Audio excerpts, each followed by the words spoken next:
Hi everyone. It's been a year and a lot has happened. So today's video is going to be a teacher Q&A where I'm just answering some questions that you guys asked me on Instagram and overall just reflecting on my first year. So let's get into it.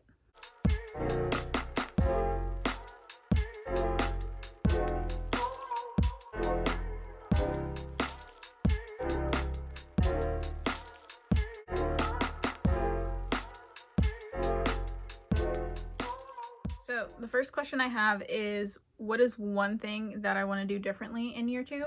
And there are a couple things. First and foremost, I want to be better organized. I had a lot of paper just on my desk this year and I don't want that. So I want to be better organized. And 2, part of what goes into me being better organized is I want my kids to have classroom jobs, which I'm a little nervous about because my brain is very wah sometimes, but I'm excited because it'll take something off my plate. And it's already things that I would get kids to do, but now it's they have a purpose and they feel like they have a role in our classroom. So I want to do classroom jobs and I've already made the labels for that. And so yes, I just want to have to better management systems for things. So coloring materials, I left them in the boxes and then I asked my kids to pick them up. They didn't pick them up. Natural consequences. They got swept up. I now don't have any more. But I think I want to get more of the 3-drawer things that I use for turn-in bins. I think I want to get more of those and use them for all of the colors is what I'm thinking. Okay. So next is my favorite memory and my least favorite memory. Okay, my least favorite is probably all of the stress and just overwhelming things, right? So I woke up extremely late the first day of testing and I almost didn't make it, which goes into another one. My first day, my first time being late. I had been late other days, which is really just I wasn't there before contract hours, but I'm normally there maybe an hour before school actually starts. So it wasn't the worst thing ever, right? Testing, it was bad.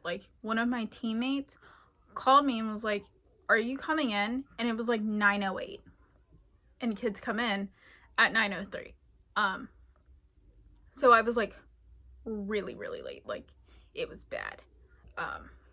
So that's probably one of my least favorite memories. My favorite memory is all of the fun moments I have with my kids, right? So we did karaoke. They had a dance party on the last day of school. They did field day.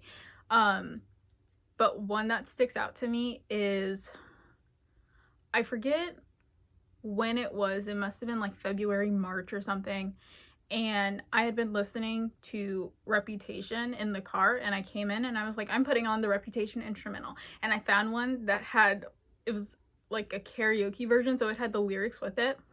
So I was just singing. Some kids in my first period, they were also singing it was so much fun. So that is probably one of my favorite memories. All right. Building my classroom community.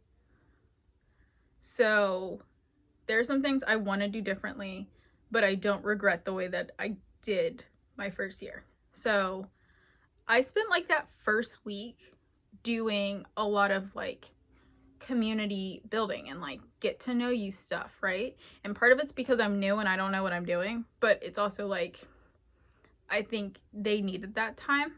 So it was a lot of get to know yous, and then I spent that entire first week doing that before I launched into content week 2. And even launching into content, I was just yeah, launch into content. And then we got the notice that we needed 3 grades before interims, and I'm so I don't have any grades because we didn't talk about that. So it's fine. The year's over. But that's one of the things that I say was good. Plus, I'm a person where I'm not afraid to play a game or do like a review kind of game. Just because I'm not going to say I don't feel like teaching, but like I feel like if I'm exhausted, they're probably exhausted. So I will build in like, we're doing a gym kit today, right? And it's like a low stress day. And I think that definitely helps with my classroom community. I also think that I am just unapologetically myself. And yes, they're 11 and 12, and I have to filter myself for 11 and 12-year-olds, but at the same time, like, I'm authentic enough for them to relate to me. Plus,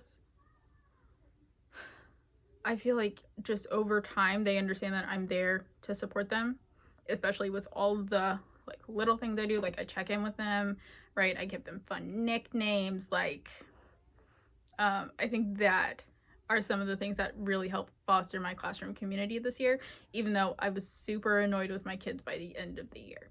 And I know some of them are going to watch this because they found my YouTube, which is another reason for why I haven't posted in like months and why all my other videos are gone. So, hi. All right.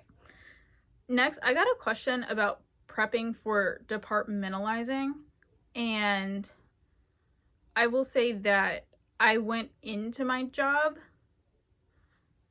So the way that middle and high school works in Maryland is that sixth grade is not a part of elementary school. It's a part of middle school. And because middle and high school, they're all separate classes, mentally I knew what I was going into because I'm teaching in the county I grew up in, right?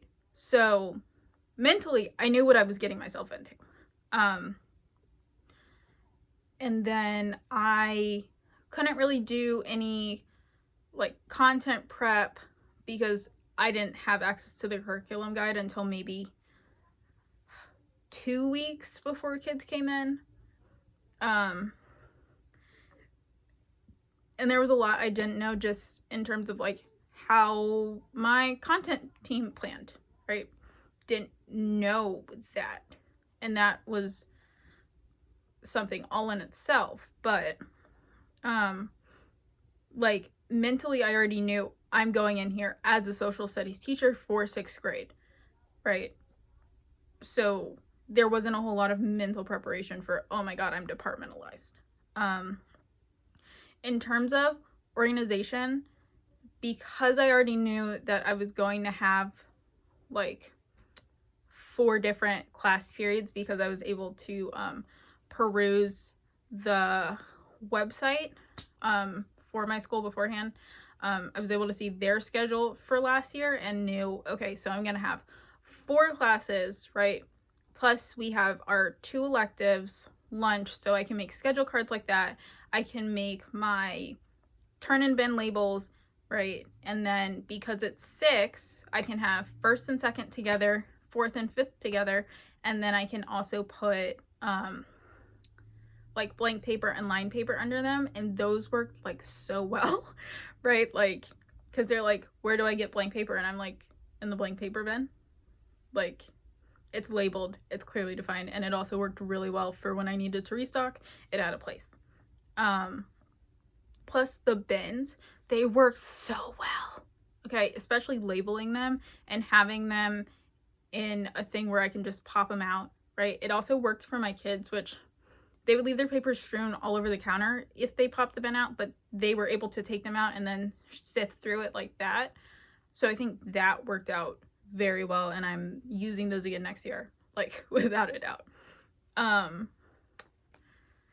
Seating charts. So that first week, it was all get to know you stuff, and I let them pick their seats. And my thought process was, well, I'll get to see what relationships are already there, and then I can give them seats, or I can just let them sit wherever they want, and if they can't handle it, then I'll just take it, right? Which is what I ended up doing.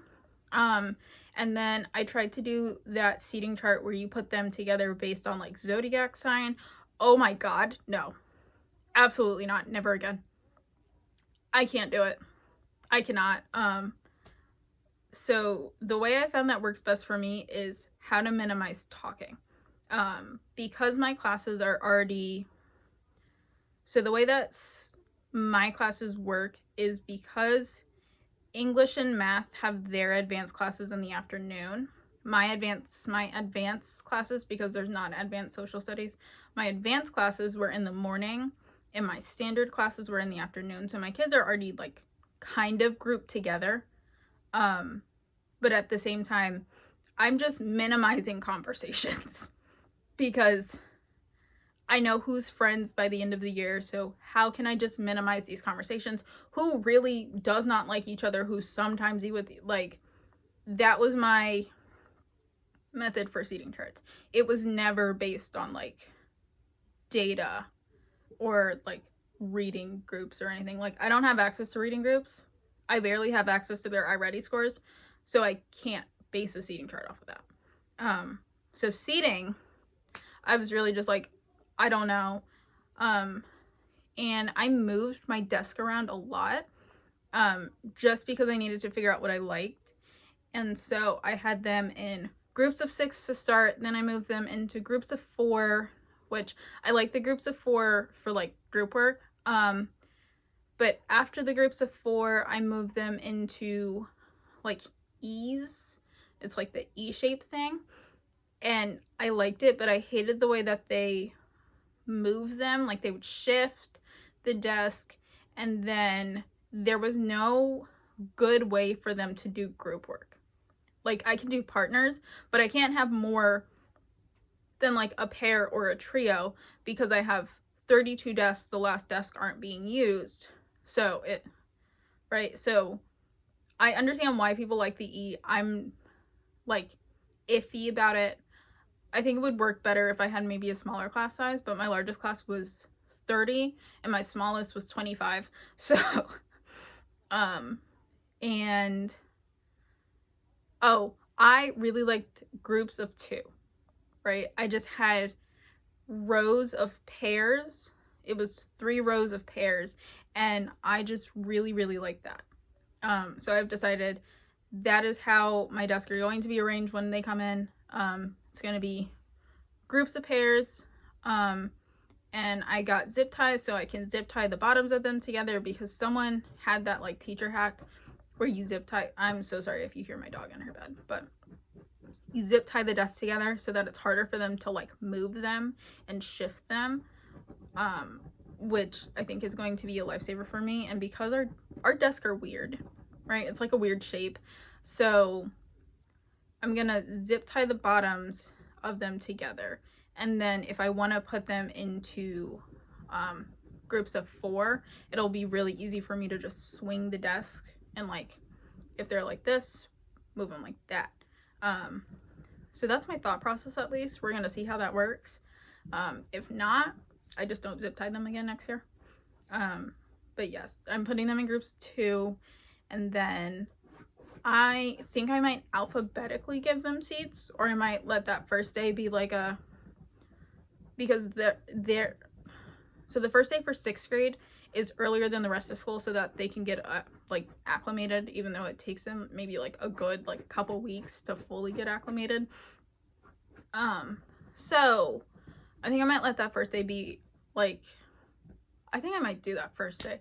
That first week is like, it's whatever, find a seat, come in.